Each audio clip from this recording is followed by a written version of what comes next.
In the years of 2016, 2017 and 2018 retrospectively, we saw the rise of your typical SoundCloud rappers, XXXTentacion, Trippie Redd, Lil Skies, Lil Pump.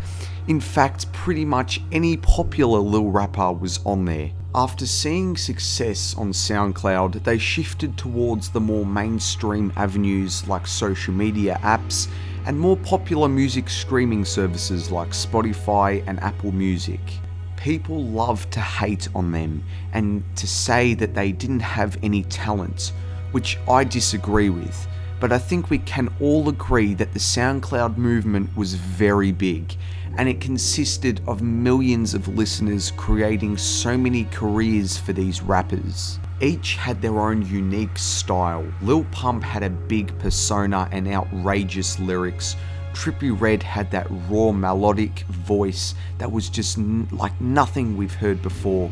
The list can go on. What every rapper did have in common though was their ages. They were young, very young. Some as young as 17 years old, like Trippie for example at the time, and they attracted the teenage audience as they were relatable. It was pretty obvious that anyone can try to do the same as these rappers and upload to SoundCloud, and many failed, but, well, there is one man out there who wanted to join in the SoundCloud scene and tried to make a name for himself. A man who at one point reached artificial fame for a short while.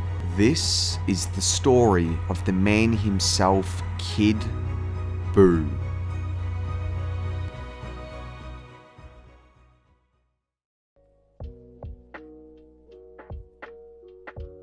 Kid Buu started his SoundCloud back in 2016, uploading his first song titled Dead Roses, which to this date has 1.82 million plays. You see, Buu didn't start from scratch. He never grinded his way to the top like the other SoundCloud rappers.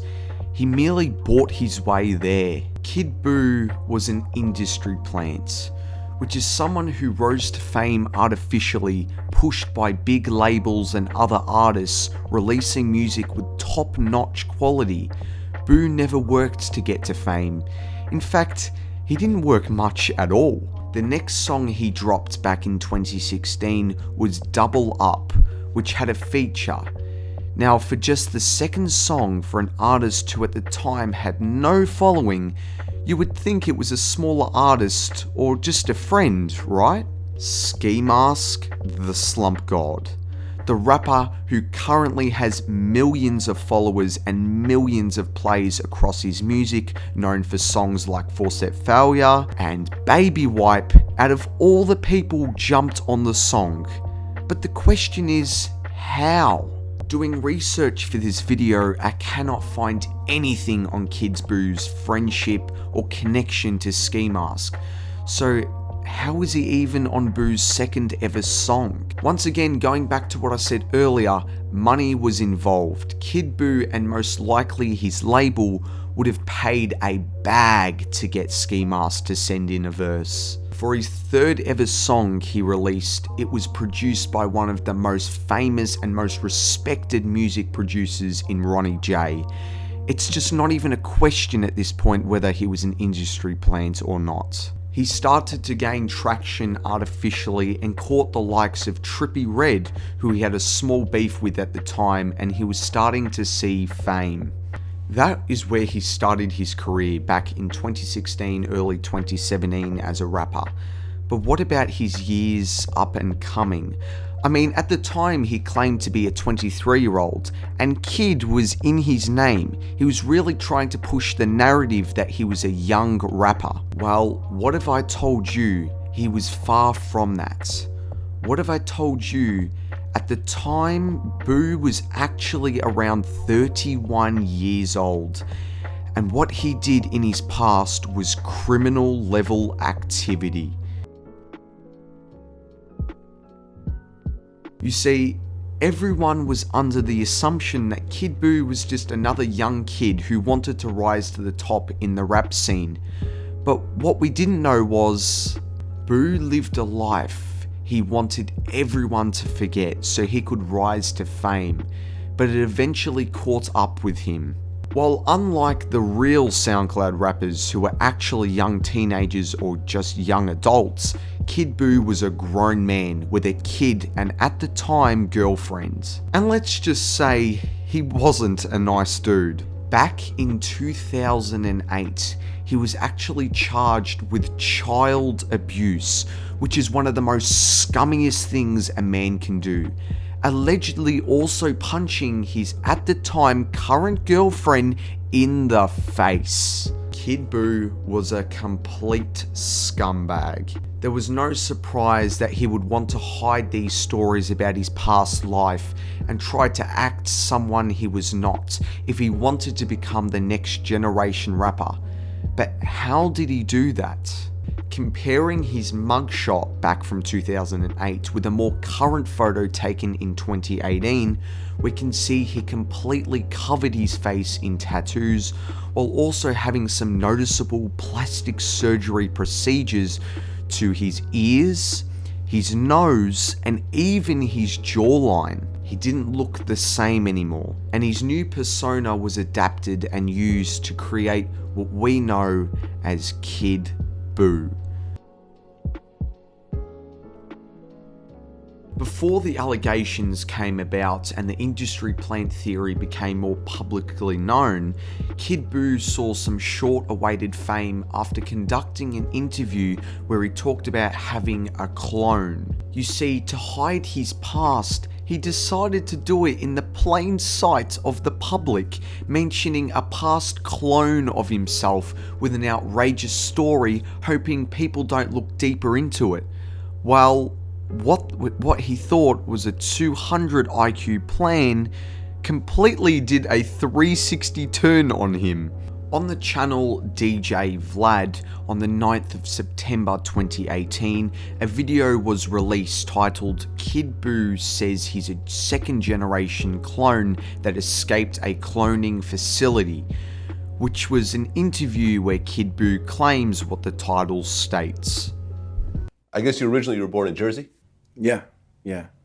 Originally, my first gen. I'm a second gen now. That's why you see the celebrity bursts say I'm born in Toronto, but that's false. My first gen was born in Jersey. However, I was cloned by Clonate in Canada. My model number is 0112568, if anyone wants to see the registration in Clonate. Okay. He wanted to convince people badly he was a clone and push this narrative so that others don't question his past life and think he's just some weird guy. After this video came out, he wanted to fully convince more people about it, so he took to live Instagram with this clip. We can see he sits next to another version of himself, but anyone with slight editing knowledge like myself knows he just stitched two videos next to each other, and in my opinion he did such a poor job. Why else would he be sitting so close to the edge of the screen and not touch each other? Also, he wasn't responding to any of the comments on the live, so it's pretty obvious that this was a pre-recorded video. Numerous YouTube videos were made about it, and around this time the clone saga was the highest peak for his career.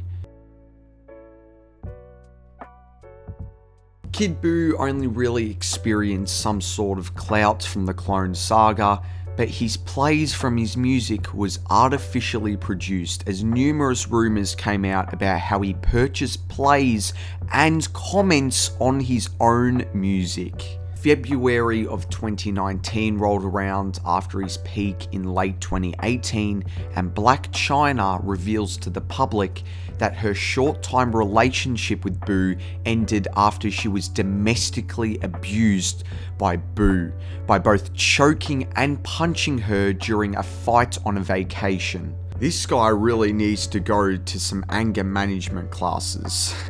Things weren't looking good. Kid Buu's past came back to haunt him, and on top of that, a big celebrity in China exposed Buu with more allegations about his past, along with more and more evidence piling on about him purchasing plays and comments on his music.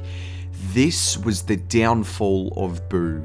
His story goes to show you that karma is indeed a bitch. If you're a shitty person who beats 2 of your girlfriends and a child, for crying out loud, your past actions will come back to bite you and the public will turn. Buu's reputation was rightfully ruined, and his short-lived Artifical Fame came to an end.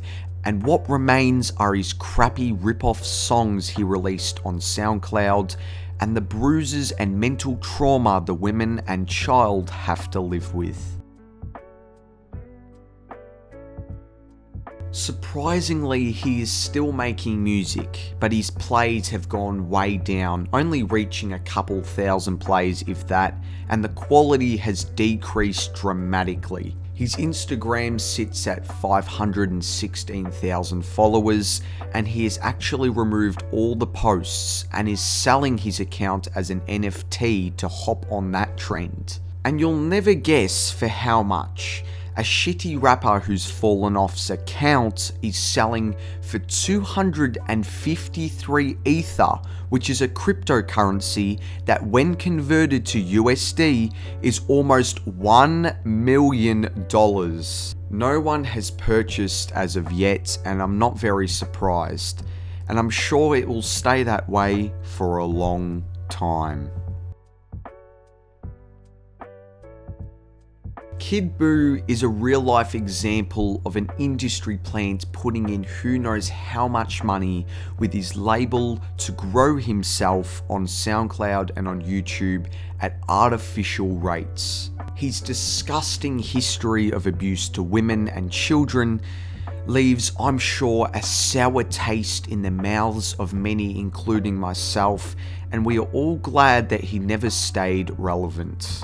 The only piece of real relevance Buu saw was in late 2018 with the cloning saga, and to say that he was famous for that is really an overstatement. His career just goes to show you the only way to rise and stay at the top, to have a career, is to have talents and actually build up from the ground yourself, as the artificial world you create around you will come crashing down eventually and come back to bite you. Guys, that is it for today's video. I worked so hard and put in a lot of time and research, so it will mean the world for me if you could drop a like, share the video, and subscribe with post notifications turned on so you never miss an upload.